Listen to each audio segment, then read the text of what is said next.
100% guarantee আর সাথে কথাও দিচ্ছি এই রেসিপিটা দেখার পর বানিয়ে খেতে ইচ্ছা হবেই হবে। তো হ্যালো এভরিওয়ান, সবাই কেমন আছো? কাঁঠালের বীজ আর ডিম দিয়ে আজকে আমি একদমই নতুন একটা রেসিপি তোমাদের সাথে শেয়ার করছি। আশা করছি আমার রেসিপিটা সবারই অনেক অনেক বেশি ভালো লাগবে। তো যদি একটু ভালো লেগে থাকে তাহলে বলছি প্লিজ একটা লাইক করে দিও আর আমার চ্যানেলটাকে সাবস্ক্রাইব করে দিও। কাঁঠালের বীজ থাকতে থাকতে শুধু একবার আমার মতো করে এই রেসিপিটা বানিয়ে খেয়ে দেখো, বিশ্বাস করো রোজ কিন্তু বানিয়ে খেতে ইচ্ছা হবে। তো চলো রেসিপিটা কিভাবে তৈরি করেছি স্কিপ না করে সম্পূর্ণ ভিডিওটা দেখো, ভীষণ ভালো লাগবে কিন্তু আজকের রেসিপিটা। প্রথমে দেখো এখানে আমি কাঁঠালের বীজ নিয়েছি, একটা বীজ আমি দুভাগ করে কেটে নিয়েছি। তোমরা কিন্তু তোমাদের পছন্দ মতো ছোট বড় যেভাবে খুশি সেভাবেই কাটতে পারো। এখন এই বীজগুলি ভালো করে ধুয়ে নিতে হবে। তো দেখো আমি 2-3 বার জল পাল্টে বীজগুলি ভালো করে ধুয়ে নিয়েছি। তারপর এর মধ্যে আমি দিয়ে দিচ্ছি জল। জলটা দিয়ে বীজগুলিকে জলের মধ্যে ডুবিয়ে 5 থেকে 10 মিনিটের জন্য এভাবে ভিজিয়ে রাখতে হবে। তাহলে কাঁঠালের বীজের মধ্যে যে একটা কষ থাকে সেটা কিন্তু বেরিয়ে যাবে আর বীজটা কিন্তু অনেকটাই পরিষ্কার হয়ে যাবে। ততক্ষণে আমি একটা মশলা তৈরি করে নিচ্ছি। মিক্সিং জার নিয়েছি, মিক্সিং জারের মধ্যে আমি 1 চামচ গোটা ধনিয়া দিয়েছি, আধা চামচ দিয়েছি গোটা জিরা, তারপর পরিমাণ মতো দিয়েছি কাঁচা লঙ্কা। তোমরা চাইলে কিন্তু ঝালটা কম বেশি করতে পারো। তারপর আমি ছোটো সাইজের একটা পেঁয়াজ কেটে দিয়েছি, 1 ইঞ্চির মতো আদা এরকম ছোটো করে কেটে দিয়েছি। তারপর একটা গোটা রসুন আমি কোয়াগুলি খোসা ছাড়িয়ে দিয়েছি। এখন অল্প করে একটু জল দিয়ে সব কিছু ভালো করে মিহি করে পেস্ট করে নিতে হবে। তো দেখো মশলাটা কিন্তু আমি পেস্ট করে নিয়েছি। এখন এই মশলাটা একটা বাটির মধ্যে ঢেলে নিতে হবে। মশলাটা রেডি, এখন এটা সাইডে রেখে দিচ্ছি। অন্যদিকে যে কাঁঠালের বীজগুলি আমি 10 মিনিটের জন্য জলের মধ্যে ভিজিয়ে রেখেছিলাম সেগুলি দেখো এভাবে একটু হাত দিয়ে চটকাতে হবে, তাহলে কিন্তু অনেকটা এই ব্রাউন কালারের খোসাটা উঠে যাবে আর কষ্টও কিন্তু খুব সুন্দর বেরিয়ে যাবে। তো দেখো কাঁঠালের বীজের জলটা কিন্তু কষ বেরিয়ে নোংরা হয়ে গেছে। জলটা ফেলে আমি আরও 1-2 বার ভালো করে ধুয়ে নিয়েছি। এখন যে মিক্সিং জারের মধ্যে মশলা পেস্ট করেছিলাম সেই মিক্সিং জারটার মধ্যে আমি নিয়ে নেব কাঁঠালের বীজগুলি। নেওয়ার পর এখন এই বীজগুলি কিন্তু পেস্ট করে নিতে হবে। তো দেখো পেস্ট করার সময় আমি অল্প অল্প করে জল দিয়ে এরকম ঘন করে পেস্ট তৈরি করে নিয়েছি। কাঁঠালের বীজের পেস্ট আমি একটা বাটির মধ্যে ঢেলে নিয়েছি। এখন এর সাথে দিয়ে দিচ্ছি আমি পরিমাণ মতো লবণ, কালারের জন্য দিয়ে দিচ্ছি একটু হলুদের গুঁড়া, তারপর কালারের জন্য দিয়ে দিচ্ছি আমি কাশ্মীরি লঙ্কার গুঁড়া।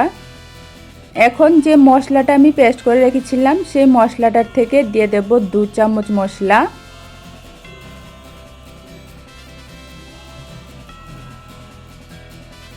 তারপর দেখো দিয়েছি কিছুটা কুচানো পেঁয়াজ। এখন নিয়েছি আমি ডিম, এখানে আমি 2টা ডিম দিয়েছি। দেওয়ার পর এখন কিন্তু সব কিছু ভালো করে মিশিয়ে নিতে হবে। সত্যি বলছি, গ্যারান্টি দিয়ে বলছি, তোমরা আমার মতো করে এভাবে কাঁঠালের বীজ দিয়ে রেসিপিটা তৈরি করে খেয়ে দেখো, ভাত রুটি পরোটা সব কিছুর সাথেই কিন্তু জমিয়ে খাওয়া যায়। হেভি টেস্টি হয় রেসিপিটা, মাছ মাংসের স্বাদকেও কিন্তু হার মানাবে। শুধু একবার রেসিপিটা সম্পূর্ণ দেখার পর খেয়ে দেখো। তো দেখো সব কিছু আমি মিশিয়ে নিয়েছি। যদি ডিমটা মেশানোর পর ব্যাটারটা বেশি পাতলা হয় তাহলে এখানে 2 চামচ বেসন দিয়ে আর একটু মিশিয়ে নিতে পারো। তারপর দেখো গ্যাস ওভেনে আমি ফ্রাই প্যান বসিয়ে 1 চামচ তেল দিয়েছি। তেলের মধ্যে এখন আমি কাঁঠালের বীজের ব্যাটারটা দিয়েছি। দেওয়ার পর চামচটা দিয়ে দেখো এভাবে একটু ছড়িয়ে গোল শেপ তৈরি করে দিতে হবে, হালকা একটু পাতলা আর এরকম একটু গোল করে দিতে হবে। তারপর এখন ঢাকনা দিয়ে লো আঁচে 4 থেকে 5 মিনিট বসিয়ে রাখতে হবে, একদমই লো আঁচে। 4 থেকে 5 মিনিট ঢাকনা দিয়ে আমি একদম লো আঁচে বসিয়ে রেখেছিলাম। এখন ঢাকনাটা উঠিয়ে দেখাচ্ছি। দেখো উপরটা কিন্তু মোটামুটি একটু ড্রাই হয়ে গেছে, আর নিচটাও দেখো খুব সুন্দর ছেড়ে আসছে, খুব সুন্দর কালার হয়ে গেছে। এখন এটা উল্টে দিতে হবে। উল্টানোর জন্য দেখো এভাবে একটা থালার মধ্যে এভাবে আমি উল্টে নিয়েছি। নেওয়ার পর ফ্রাই প্যানের মধ্যে আমি আরও আধা চামচ তেল দিয়েছি। দেওয়ার পর এখন আবারও এই অমলেটটা দিয়ে অপর সাইডটাও কিন্তু একটু লাল করে ভেজে নিতে হবে। এখন কিন্তু আর ঢাকনা দিতে হবে না, 2-3 মিনিট মিডিয়াম আঁচে ভেজে নিলেই তৈরি হয়ে যাবে ডিম আর কাঁঠালের বীজের এই অমলেট। তো দেখো 2-3 মিনিট ভেজে রেডি করে নিয়েছি। এরকম দেখো 2টা অমলেট কিন্তু আমার তৈরি হয়েছে, 2টা ডিম আর যে পরিমাণ কাঁঠালের বীজ নিয়েছি। দেখতে কত সুন্দর হয়েছে দেখে নিশ্চয়ই বুঝতে পারছো। এটা চাইলে কিন্তু তোমরা ব্রেকফাস্টও তৈরি করে খেতে পারো, খুবই টেস্টি আর হেলদি, নাস্তা বা স্ন্যাক্স হিসাবেও কিন্তু খেতে পারো। আজকে আমি এটা দিয়ে একটা রেসিপি তৈরি করব। তার জন্য দেখো গ্যাস ওভেনে কড়ার মধ্যে আমি পরিমাণ মতো তেল দিয়েছি। তেলের মধ্যে আমি একটা শুকনো লঙ্কা ভেঙে দিয়েছি, তারপর দিয়েছি গোটা জিরা। জিরাটাকে কয়েক সেকেন্ড একটু ভালো করে ভেজে নিতে হবে। ভাজা হয়ে গেলে এর মধ্যে দিয়ে দিতে হবে কুচানো পেঁয়াজ। পেঁয়াজটাকেও কিন্তু একটু ভালো করে ভেজে নিতে হবে। তো দেখো পেঁয়াজটা কিন্তু আমি এরকম ভেজে নিয়েছি। এখন যে পেস্ট করে রেখেছিলাম মশলাটা, সেই মশলাটা দিয়ে দিতে হবে।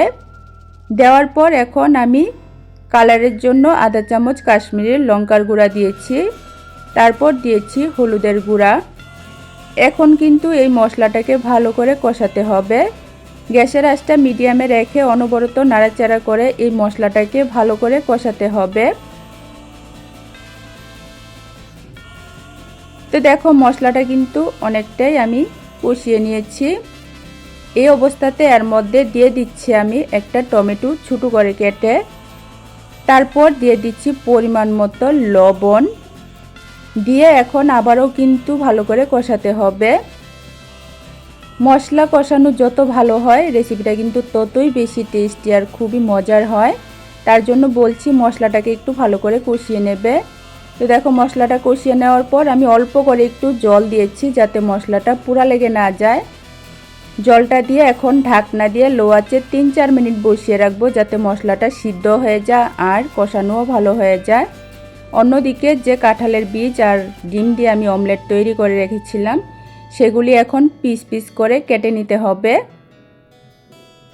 তোমরা চাইলে তোমাদের পছন্দ মতো শেপে কিন্তু তোমরা কেটে নিতে পারো। তো দেখো এরকম আমি পিস পিস করে কেটে নিয়েছি। এগুলি কিন্তু সসের সাথে খেতে ভীষণ ভালো লাগে, চায়ের সাথে অথবা সসের সাথে কিন্তু তোমরা নাস্তা হিসাবেও খেতে পারো। তো অন্যদিকে আমি লো আঁচে ঢাকনা দিয়ে 3-4 মিনিটের মতো মশলাটা সিদ্ধ করে নিয়েছি। টমেটোটাও কিন্তু নরম হয়ে গেছে আর মশলাটাও কিন্তু খুবই ভালো কষানো হয়ে গেছে। এখন দিয়ে দিচ্ছি আমি পরিমাণ মতো জল। ঝোলটা তোমরা যতটুকু রাখতে চাও ততটুকু কিন্তু ঝোলটা বাড়িয়ে দিতে পারো। এখন ঢাকনা দিয়ে এই জলটা একটু ফুটিয়ে নিতে হবে। 1-2 মিনিটের মধ্যেই দেখবে জলটা ভালো করে ফুটে উঠেছে। তারপর এর মধ্যে দিয়ে দিতে হবে ডিম আর কাঁঠালের বীজের অমলেটের যে পিসগুলি তৈরি করে রেখেছি সেগুলি। দেওয়ার পর দিয়েছি আমি পরিমাণ মতো একটু গরম মশলার গুঁড়া। গরম মশলার গুঁড়াটা দিয়ে সব কিছু একটু ভালো করে মিশিয়ে নিতে হবে। তোমাদের কাছে রেসিপিটা কেমন লেগেছে অবশ্যই কিন্তু কমেন্ট করে জানিও। ভালো লাগলে লাইক কমেন্ট শেয়ার করো, চ্যানেলটাকে সাবস্ক্রাইব করে দিও। আর রিকোয়েস্ট রইল শুধু একবার আমার মতো করে এই রেসিপিটা বানিয়ে খেয়ে দেখো।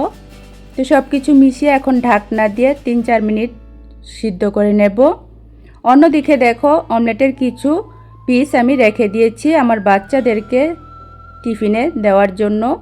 এই রেসিপিগুলি কিন্তু খুবই টেস্টি আর খুবই হেলদি। তোমরা তোমাদের বাচ্চাদেরকে এভাবে বানিয়ে খাওয়াতে পারো, খুবই হেলদি। তো দেখো আমি 3-4 মিনিট সিদ্ধ করে নেওয়ার পর ঢাকনাটা দিয়ে আমি গ্যাসটা বন্ধ করে রেখে দিয়েছিলাম। গ্যাসটা বন্ধ করে আমি 3-4 মিনিটের জন্য রেখে দিয়েছিলাম। এখন দেখো রান্নাটা কিন্তু আমার সম্পূর্ণ কমপ্লিট হয়ে গেছে। চাইলে তোমরা এখানে 1 চামচ ঘিও দিতে পারো। তো আজকে আমার এই কাঁঠালের বীজ আর ডিম দিয়ে অমলেট কারিটা তোমাদের কেমন লেগেছে অবশ্যই কমেন্ট করে জানিও। ভালো লাগলে লাইক কমেন্ট শেয়ার করো, চ্যানেলটাকে সাবস্ক্রাইব করে দিও। আবারও আরেকটা নতুন রেসিপি নিয়ে আসবো। আজকের জন্য টাটা।